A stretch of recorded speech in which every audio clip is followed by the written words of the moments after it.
Tuli's hair ornament. One morning, several days after I stayed at the gate, Mom finally finished the dress she had been working so hard on for Tuli. Fundamentally, it was a one-piece dress sewn together from unbleached cloth. The fanciest part of the design was embroidery around the sleeves and neckline. Around its waist was a wide sash with a cool blue color that gave the dress an elegant flair. It was cute, for sure, but I had memories of Japanese fashion where kids wore fancy dresses, kimonos, and just generally vibrant clothing at festivals. Tuli's dress felt a little lacking in comparison. So, mine? Is it cute? Well yes, but it'd be cuter if you added more frills and decoration. I kept my thoughts to myself, though, because Mom looked full of pride and Tuli was happy. By this world's standards, the dress was surely more than good enough. Not to mention that this was a dress one wore when visiting a holy temple. Maybe a flashier dress would cause problems. I shouldn't talk about things I don't understand, and there's a lot about this world's fashion I don't understand. But there is something I think I can talk about. Her hair. Tuli's hair had gotten a lot more glossy thanks to regular shampooing and care, but she always kept it up in a braid. If she planned on changing her hairstyle for the festival, a nice hair ornament would add a lot. But I needed to learn more about this stuff before I did anything. Mine was too young to have any memories of the baptism. It's cute, Tuli. But what about your hair? Are you going to do anything special for the baptism? Well, I wasn't planning to. Tuli. Come on. It's a special occasion, you gotta mix things up a little. I slumped my head reflexively, but I shook myself out of it and continued questioning her. A hair ornament could still work with her normal braid. Well, what about a hair ornament? Are you going to wear anything on your hair? I don't know. It'll be summer, so maybe I'll grab a flower? No way, that'd be terrible. Think about how cute your dress is. It was frowned upon for children to wear their hair completely up, but braiding was fine, and we could just make a hair ornament if she didn't have one. I could make a lace one myself. There was still time before summer.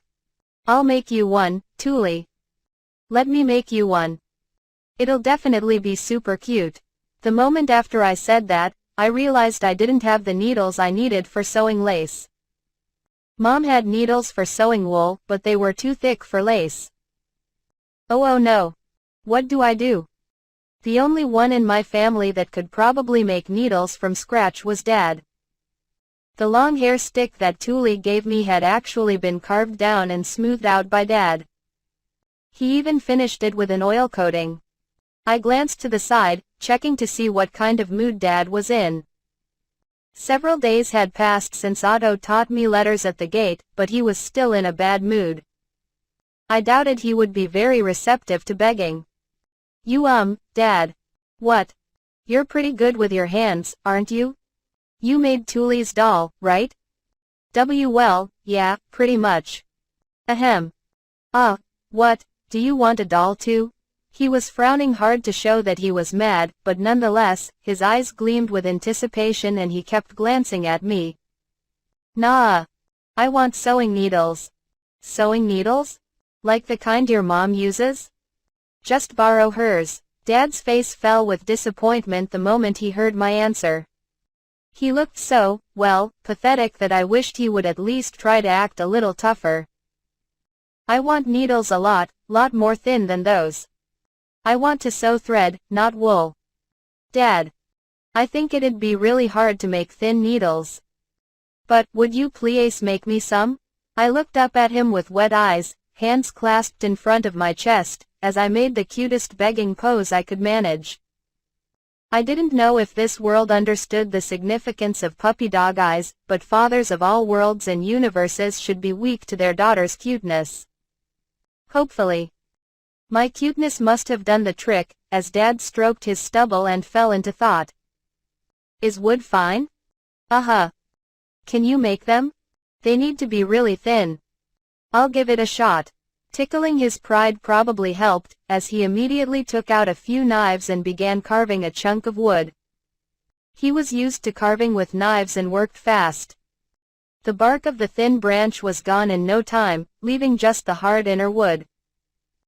He then sliced off layer after layer of the wood while looking at Mom's thicker needles as a reference. Is this thin enough? Could you make it a little thinner? This much? That much. After carving the branches down to the proper thickness, he swapped out knives and began carving out the pointed tips. His work wasn't good enough to be that of a professional, but I for sure couldn't do it myself, so I was genuinely impressed. You're amazing, Dad. They already look like good needles. If you would just smooth them out so the thread doesn't catch on them, and give them an oil finish, they'll be perfect. Leave it to me. His pride as a father must have been restored by my praise, as Dad got to work smoothing out the thin needles with an exceptionally pleased expression. It looks like Dad's all cheered up now. I'm so glad. Thule beamed the innocent smile of an angel. I nodded in return, saying, I'm glad too, while sweating on the inside. It's my fault he was upset in the first place, Since Dad was working hard on my needles, I started looking for thread so I could get to work as soon as they were ready. We had plenty of thread left over since Mom had prepared plenty for Thule's dress. The white thread and the unbleached thread that she had used to sew cloth would still be useful to her. But the colored thread she had used for the edges and the sash only had tiny snippets left over. They wouldn't be that useful. Mom, can I have the rest of the colored thread? What do you want it for? Mom, surprised that I would want thread, gave me a puzzled look. I want to try some lacework. Thule needs a hair ornament. My Japanese mother hadn't just taught me how to make baskets, she had dipped her toes in all manner of arts and crafts, taking me along for the ride. I really wish she hadn't bothered, but she was set on getting me interested in something other than books and got me wrapped up in whatever the latest craze was. Basically, I had just as much experience with a million random things as she did. And one of those random things was lacework, which actually ended up relatively useful to me back then. I was confident that I could make a lace ornament if given the tools. My life as Urano was over, but my past experience kept proving useful in unexpected ways. That said, since Mom had no way of knowing about my past life, she was hesitant to give me thread. She definitely thought doing so would just be a waste of good thread, given how often I've wasted things in the past. She'll only need an ornament for the baptism, you know. Why waste thread on something so frivolous? A flower is more than good enough. Thule's already cute enough as is. If there's a way to make her cuter, it's wrong not to do it. Cuteness is justice. I clenched my fist to show my resolve, but Mom just sighed for some reason and turned her back to me, signaling that the conversation was over. I hurriedly grabbed onto her skirt and began begging. Please, Moom. I just need your extra thread. I want to use the needles Dad worked hard to make for me. He's almost finished with them. Please. I looked at Dad for help, hinting that the needles would be wasted without thread. He must have understood the meaning to my glance and, perhaps fearing his efforts being wasted, or perhaps fearing losing my respect, backed me up. Effa, it's not often mine gets interested in sewing. Why not give her some of your spare thread? You're right. After thinking about it for a bit, Mom reluctantly gave me the thread too short for her to do anything with. Yay. Thanks, Mom. I love you, Dad. I shot my fists into the air, showing my happiness. Dad grinned. He grinned so hard as he sped up his heated carving. I wonder if all dads act like this when their daughter is sweet to them. Well, now that he's happy, I guess it's okay if I stop worrying about him for a bit. Dad gave me the needles, packed uncomfortably full with his fatherly love, so I went and started the lacework right away. First up was making a bunch of tiny flowers. Fiddle fiddle fiddle fiddle.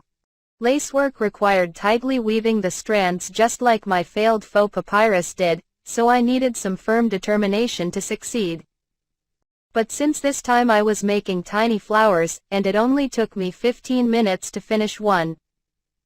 I set the yellow flower on the table and got to work on the next one. Tuli looked at the lace flower with admiration before tilting her head a bit in confusion. Isn't it a bit small? The ornament's going to be a lot of tiny flowers bundled together. You see, making one big flower would be a problem if I got bored halfway through, right? Once again, I kept my thoughts to myself. I had talked big and now needed to finish the ornament for Tuli no matter what.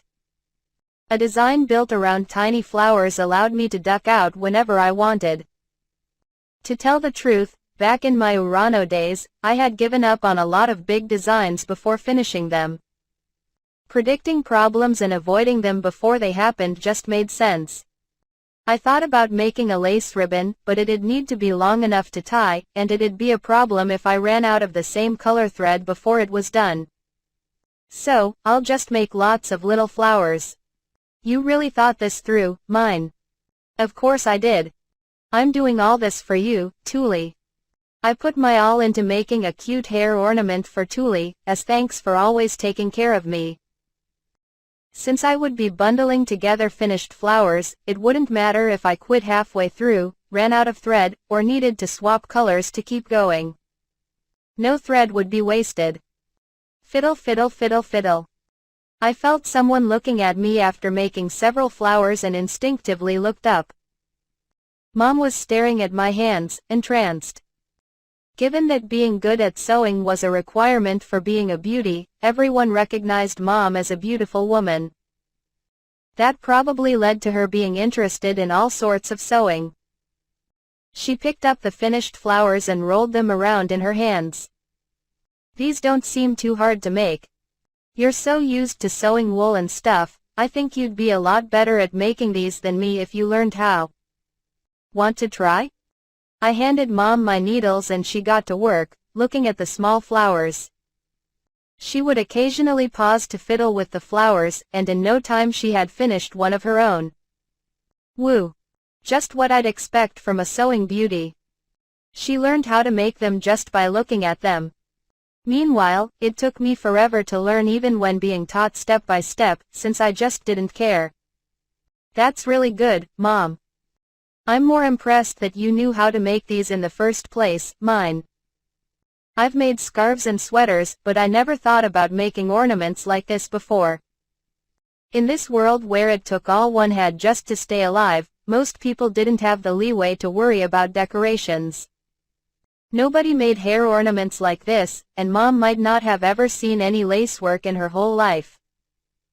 I knew about this kind of thing since I had been raised in a world where attaching decorations to one's clothes was normal, but even small little lace flowers were weird in this world. So, mine. How will you put all of these little flowers onto her head? Mom couldn't imagine what the completed product would look like from the strewn about flowers. So I gave her as simple of an explanation as I could manage. Well, we'll make a circle with these leftovers, and sew each flower onto them one by one. It'll look like a bouquet of flowers, right? Then we'll just stick a pin through it, and... Wait, a pin. The blood drained from my face. I even let out a tiny shriek, which made Mom flinch with surprise. What's wrong, mine? Oh no. We don't have a pin. This is big trouble. I don't think this world has pins. At the very least, I've never seen them at home. This is a world without hair scrunchies. A world where everyone bundles their hair with tiny strings. What's going to happen to my precious ornament? Dee-dee-dod. Explaining with words would be hard, so I took out my slate and sketched what I needed. I want a tiny hairpin kind of like mine, except one that has a flat end with a tiny hole in it. Can you make one? Hey, that'll be easier than your needles. Really? You're amazing, Dad. I've never respected anyone this much in my life. I got so emotional that I hugged Tuli hard as Dad muttered to himself, haha. I beat you, Otto. Apparently he had been secretly competing with Otto. Dad enthusiastically made me a tiny hairpin, so I took it and sewed the mini bouquet onto it, much like one would sew on a button. Okay, done. Tuli, put on your dress and sit here, please. Wearing her summer dress, Tuli sat on the nearest seat to the furnace. I slid my own chair behind her and stood on top of it after removing my shoes. I then undid Tuli's braid, combed her hair, and started braids on both sides. Tuli's hair was fluffy and had a natural perm, so I stopped the braids halfway through to give her a more elegant look that would be sure to stun anyone who saw her. To finish things off, I stuck the ornament's pin into the crude string that was keeping the end of her braids together. The tiny white, blue, and yellow flowers looked great on her green hair.